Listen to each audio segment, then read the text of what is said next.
একবার তোকে বুকে নিয়ে এ কথা আমি বলে যেতে চাই।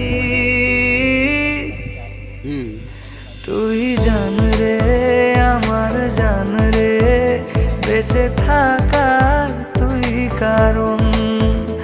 ওরে জান রে আমার জান রে, ভুলে জানা সব বারণ।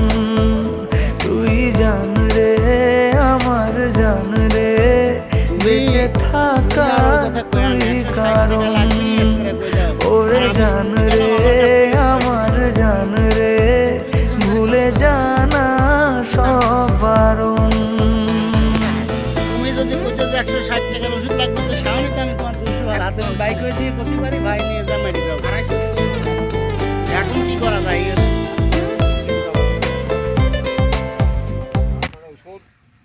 খালি করতে দিয়ে চিড়ি মারা ওষুধ দাও। সারের সাথে 10 কেজি সার নিয়ে আসি, সব মুঠি মেরে দিতে হচ্ছে। সার নিয়ে আসবা, 10 কেজি সার নিয়ে আসি। আর চিড়ি করে বই আছে কমান 10 কেজি কি সার নেবো? খালি ইউরিয়াই এখন, খালি ইউরিয়াই নেবো। ও ফসল ফসল পরে আমি যখন দিদি কই সাউন্ড দিবা, তাড়াতাড়ি চিড়ি করে বলছি তুমি। আর পরে যা আছে যে দুটো লোক নিয়ে যাই খায়, হালি গাছ গুলো ধরি খালি গাছ এসে নিয়ে যাবো। আর করা লাগবে না। লোক আবার কোনে পাবো না, তুমি আর আমিই করবো না। তারপরে তোমার হচ্ছে 15 দিন পরে দেখা আছে আবার সার, ফসফেট, পটাশ, তারপরে ইউরিয়া। দেখা যাচ্ছে ভুই কয়কেনি তোমার কাছে বর্গা দিয়ে আমি চলে যেতে পারি, বুঝছো? এইটাও দেখা লাগতে পারে, ওটাও দেখা লাগতে পারে।